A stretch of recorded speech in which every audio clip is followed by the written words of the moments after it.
जय हिंद दोस्तों, आज ही सब्सक्राइब कीजिए एनएस बेस्ट नॉलेज को। आज हम आपको बताएंगे कि कक्षा 12 के भौतिक विज्ञान में कोविड-19 के कारण 30% सिलेबस जो कम किया गया है उसमें क्या क्या कम किया गया है। तो चलिए शुरू करते हैं बिना किसी बकचोदी के। जैसा कि आप सभी लोग जानते हैं कि भौतिक विज्ञान को दो भागों में बांटा गया, खंड क और खंड ख में। तो खंड क के पहले चैप्टर स्थिर वैद्युतिकी में गॉस के नियम से एक समान आवेशित पतले गोलीय खोल पर वैद्युत क्षेत्र ज्ञात करना खत्म कर दिया गया है। इकाई 2 वैद्युत धारा में कार्बन प्रतिरोधकों के लिए वर्णकोड प्रतिरोधकों का श्रेणी एवं समांतर क्रम में जोड़ना या संयोजन करना भी खत्म कर दिया गया है। इकाई 3 वैद्युत धारा का चुंबकीय प्रभाव एवं चुंबकत्व। इस इकाई में चुंबकीय द्विध्रुव के कारण इसके अक्ष के अनुदिश तथा अक्ष के अभिलंबवत चुंबकीय क्षेत्र की तीव्रता ये खत्म कर दिया तथा एक समान चुंबकीय क्षेत्र में चुंबकीय द्विध्रुव आघूर्ण, चुंबकीय अवयव, अनुचुंबकीय, प्रतिचुंबकीय, लोह चुंबकीय पदार्थ उदाहरण सहित खत्म कर दिए गए हैं। और वैद्युत चुंबक, स्थायी चुंबक एवं इनके तीव्रता को प्रभावित करने वाले कारकों को भी इकाई 3 में से हटा दिया गया है।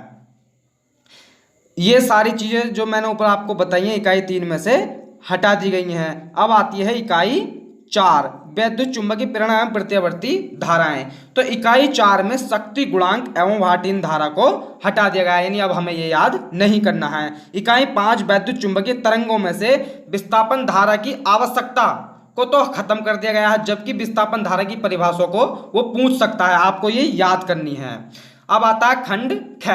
खंड ख के पहले चैप्टर प्रकाशिकी में से गोलीय दर्पण, दर्पण का सूत्र, प्रकाश का अपवर्तन, प्रकाश का प्रकीर्ण, आकाश का नीला वर्ण, सूर्य उदय एवं सूर्य अस्त के समय आकाश में सूर्य का रक्तताप दृष्टिगोचर होना अथवा दिखाई देना, ये सारी चीजें पहले चैप्टर में से खत्म कर दी गई हैं। तथा सूक्ष्मदर्शी एवं दूरदर्शी की विभेदन क्षमता, ध्रुवण, समतल ध्रुवित प्रकाश, बूस्टर का नियम, समतल ध्रुवित प्रकाश एवं पोलेराइड के उपयोग, ये भी खत्म कर दिए गए हैं।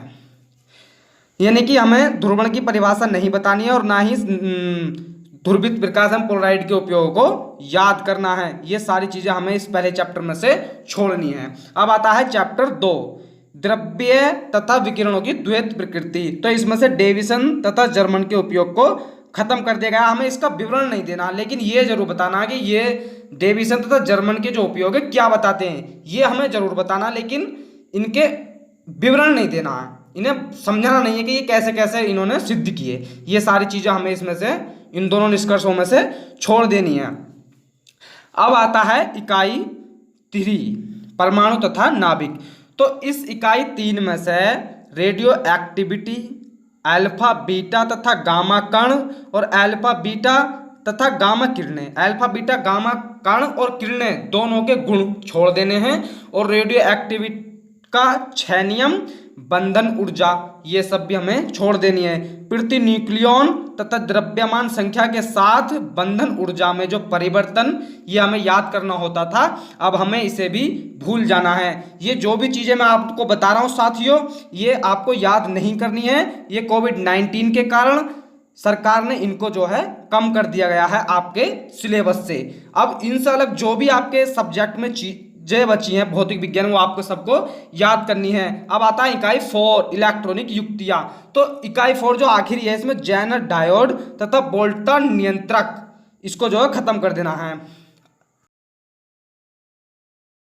देखिए, सरकार ने आपका सिलेबस कम करने के साथ साथ जो है प्रयोग को भी कम कर दिया, जिसमें मुख्य ये हैं खंड क के चल सूक्ष्मदर्शी द्वारा कांच के घुटने का अपवर्तनांक ज्ञात करना, समतल दर्पण तथा उत्तल लेंस द्वारा किसी द्रव का अपवर्तनांक ज्ञात करना, अवतल दर्पण के प्रयोग में U के विभिन्न मानों के लिए B के मान ज्ञात करके अवतल दर्पण की फोकस दूरी ज्ञात करना, नंबर 4 एमीटर तथा वोल्ट मीटर द्वारा ओम के नियम का सत्यापन करना तथा तार के पदार्थ का विशिष्ट प्रतिरोध ज्ञात करना, उत्तल लेंस का उपयोग करके तल दर्पण की दूरी ज्ञात करना, यह भी खत्म कर दिया है। U तथा B तथा 1/U तथा 1/V के बीच ग्राफ खींचकर किसी उत्तल लेंस की फोकस दूरी ज्ञात करना भी खत्म कर दिया है। उत्तल लेंस का उपयोग करके अवतल लेंस की फोकस दूरी ज्ञात करना, दिए गए प्रिज्म के लिए आपतन कोण तथा विचलन कोण के बीच ग्राफ खींचकर न्यूनतम विचलन कोण ज्ञात करना तथा प्रतिबिंब के पदार्थ का अपवर्तनांक ज्ञात करना भी खत्म कर दिया। और आखिर वोल्ट मीटर तथा प्रतिरोध बॉक्स की सहायता से किसी सेल का आंतरिक प्रतिरोध ज्ञात करना, ये आपके प्रयोग हटा दिए गए खंड कैसे। और ये प्रयोग अब आपको नहीं करने हैं। सरकार ने आपका सिलेबस कम करने के साथ साथ आपके प्रयोगों को भी कम कर दिया है। अब आता है खंड ख। देखिए खंड ख में सरकार ने ये उपयोग कम कर दिए हैं। विस्थापन विधि से उत्तल लेंस की फोकस दूरी ज्ञात करना, दिए गए धारा मापी जिसका प्रतिरोध एवं दक्षांत ज्ञात हो को वांछित परिमसर एमीटर में रूपांतरित करना, पीएन डायोड का अभिलक्षणिक वक्र खींचना एवं अभिगिरिनीति प्रतिरोध ज्ञात करना, जेनर डायोड का अभिलक्षणिक वक्र खींचना, जेनर डायोड के अभिलक्षणिक वक्र की सहायता से उत्क्रम भंजक वोल्टता ज्ञात करना, किसी उभयनिष्ठ उत्सर्जक पीएनपी तथा एनपीएन ट्रांजिस्टर के अभिलक्षणों का अध्ययन करना तथा धारा वोल्टता लब्धियों का मान ज्ञात करना। ये सारे प्रयोग जो है खत्म कर दिए गए हैं। तो साथियों, इसी के साथ मैं आपसे विदा लेता हूं और उम्मीद करता हूं कि आपको वीडियो बहुत अच्छी लगी होगी। लाइक, सब्सक्राइब एवं कमेंट, शेयर करना वीडियो को ना भूलें। इससे आपके दोस्तों